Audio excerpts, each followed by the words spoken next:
नमस्कार, स्वागत है आपका एस टीवी में। और शुरुआत करते हैं मुख्य खबरों की। विधायक पंडित शर्मा ने किया महंगाई राहत कैंपों का निरीक्षण, अधिकारियों को दिए आवश्यक दिशा निर्देश। सरदार शहर राज्य सरकार की विशेष पहल पर सरदार शहर ब्लॉक के गांव दूलासर, हामूसर एवं शहर के वार्ड 29, 30, 31 व 33 में चल रहे महंगाई राहत कैंप एवं प्रशासन गाँव संघ शिविर का विधायक पंडित अनिल शर्मा ने निरीक्षण कर अधिकारियों को आवश्यक दिशा निर्देश दिए। इस मौके पर उन्होंने लाभार्थियों से बातचीत कर कैंपों व योजनाओं के संबंध में फीडबैक लिया और ग्रामीणों को सरकार की ओर से दी जा रही सुविधाओं तथा योजनाओं का लाभ लेने का आह्वान किया। उन्होंने कहा कि एक ही शिविर में अनेक योजनाओं का लाभ मिलने से लोगों को काफ़ी सुविधा हो रही है।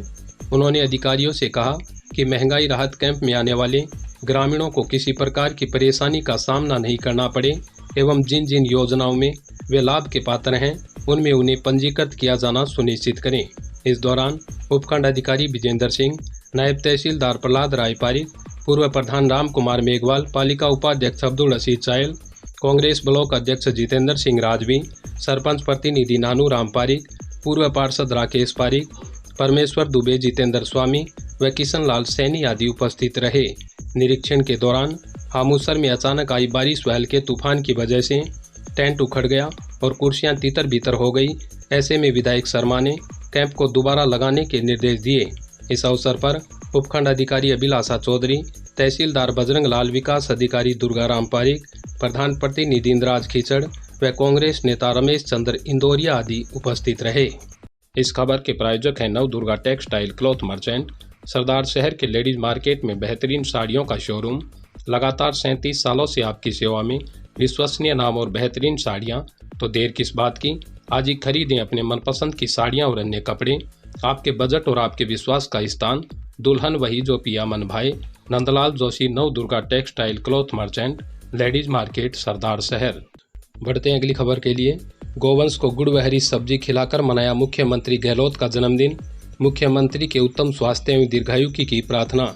सरदार शहर कांग्रेस पदाधिकारियों ने पालिका अध्यक्ष राजकर्ण चौधरी के नेतृत्व में गोवंश को गुड़ व हरी सब्जी खिलाकर प्रदेश के मुख्यमंत्री अशोक गहलोत का जन्मदिन सादगी से मनाया।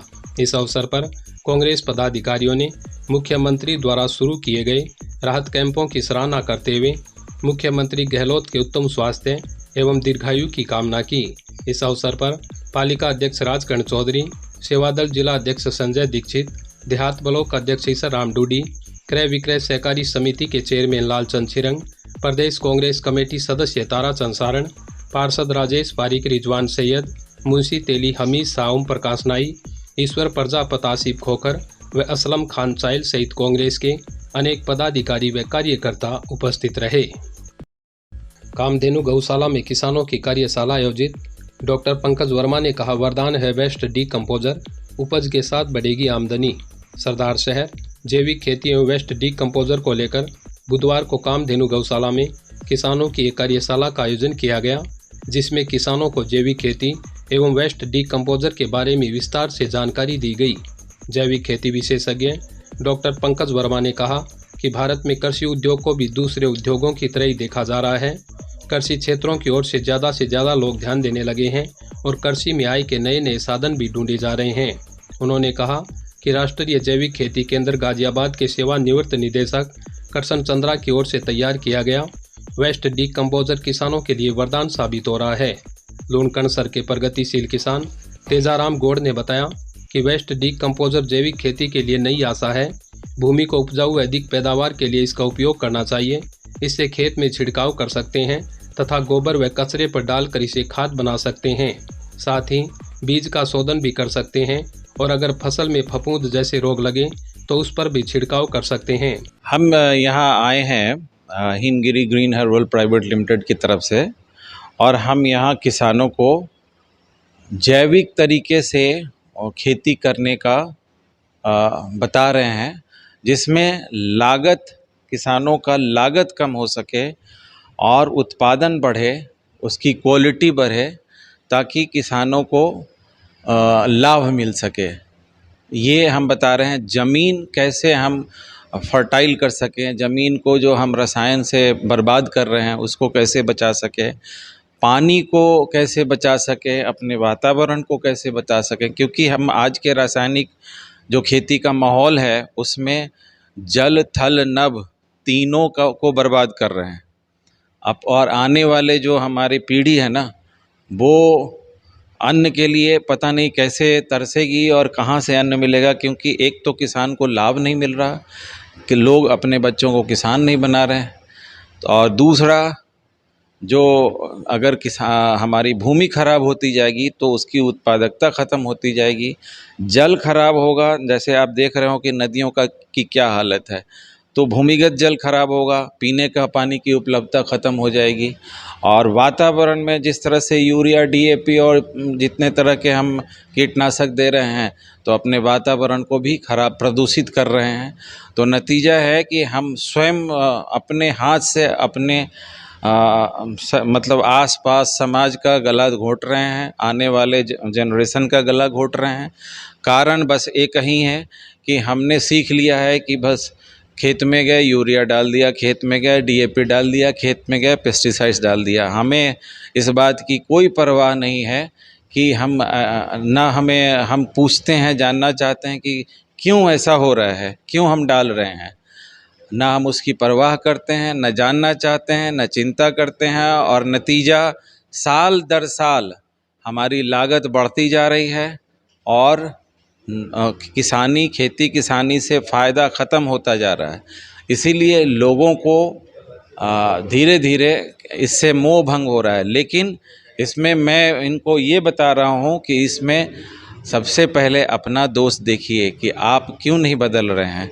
हर चीज़ बदल रहा है, हर जगह आप पहले देखो, पहले हमारे रहन सहन का तरीका क्या था, हमारे घर बनाने का तरीका क्या था, सड़कें बनाने का तरीका क्या था, घूमने फिरने का तरीका क्या था, कपड़े पहनने का तरीका का क्या था। जब हर चीज़ों में बदलाव आ रहा है तो खेती अगर उसी तरीके रखोगे, आधुनिक चीज़ें अगर नहीं सीखोगे, तो हमेशा आप घाटे की वित्त व्यवस्था आपके परिवार में, आपके समाज में रहेगी और नतीजा हमेशा आप परेशान रहोगे। दूसरा, हमारे जो खेती के बारे में संगोष्ठी होनी चाहिए सरकारी माध्यम से, वो उसमें ज़रा डिस्कनेक्ट है। मैं क्षमा चाहता हूँ, मैं बोलता हूँ, क्योंकि सरकार बड़े बड़े वो तो गोष्ठी करवाती है, लेकिन किसान को क्या चाहिए, वो किसानों की समस्या पे बात नहीं करती। किसान की समस्या दरअसल लोग जानते ही नहीं है। किसानों के अंदर जाके घुस के देखना पड़ेगा और किसानों से समझना पड़ेगा कि उनकी दिक्कत क्या है। उनकी दिक्कत है पानी की उपलब्धता, अब उनको ज़मीन की खराबी, खारा पानी। अब राजस्थान एक एरिया है, यहाँ अलग तरह का माहौल है। यहाँ खारा पानी है, टीडीएस बहुत ज़्यादा है, लवणीय है, क्या है, उनको कैसे राहत मिले। तो जब तक आप मरीज, जैसे डॉक्टर मरीज को पूछता है कि आपको तकलीफ़ क्या क्या है, उस तरह से किसान को पूछ के उनकी तकलीफ़ को समझ के अगर आप कार्यक्रम नहीं बनाओगे तो आप पैसे खर्चे करते रहें, सरकार कुछ नहीं होने वाला। क्योंकि किसान आके सुनेंगे, चले जाएंगे। उनकी समस्या का निराकरण जब तक नहीं मिलेगा, किसान आगे तरक्की ना करेंगे। और धीरे धीरे जो मैं देख रहा हूँ, मैं देश भर में घूमता हूँ, किसान जिस एरिया में इस तरह का माहौल है कि लागत बढ़ी हुई है, फ़ायदा नहीं हो रहा है, उत्पादन कम हो रहा है, वो किसान अपने बच्चों को खेती से हटाकर, इसीलिए और जो संसाधन है, जैसे नौकरी है, ये है, उस पर दबाव ज़्यादा है, क्योंकि खेती पे हम हट रहे हैं। यही है कारण कि हम इस संगोष्ठी में आए हैं, ताकि हम किसानों को बता सकें कि जैविक तरीके से खेती करिए, जो हमारे पूर्वज करते थे, उसी में आधुनिकता अपनाइए, उसी तरीके में आधुनिकता अपनाकर और खेती करिए, ताकि लागत कम हो, ज़मीन सुदृढ़ हो, हवा सुदृढ़ हो, पानी सुदृढ़ हो और साथ में आपकी आय बढ़े। इस क्षेत्र में आपने अभी तक कितने किसानों से मिले हैं, किसानों का किस तरह का रिस्पांस देखने को मिल रहा है जैविक खेती की? देखिए, इस क्षेत्र में तो कई हमारे किसान बंधु हैं जिनको हमने बताया, समझाया। यहाँ है, बीकानेर है, श्रीगंगानगर है, महेंद्रगढ़ है, सीकर है, उन सब ज़िलों में हमसे लोग मिलते हैं और पूछते हैं। लेकिन मैं आपको बताऊं, अभी किसानों को बहुत कम कन्वर्ट जिसको कहते हैं ना, जैविक में स्थानांतरित हो पाए हैं, क्योंकि वो सुनते तो हैं, लेकिन किसानों को मैंने देखा है जब किसी गांव में एक किसान को फ़ायदा होने लगता है तब दूसरे किसान सारा गांव शुरू करता है। एक ने देखा फिर दूसरे ने देखा, पहले वो नहीं करते हैं। बहुत कम जो पढ़े लिखे हैं या जिनको थोड़ा सा ये समझ में आ रहा है कि चलो एक बार करके देखते हैं।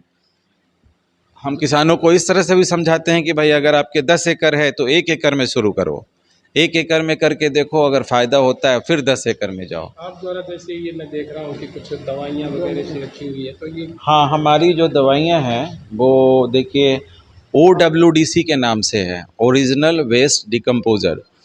वो ये है, हाँ मैं आपको बताता हूँ, ये है, ये Himgiri green herbal private limited में बनता है गुड़गांव में।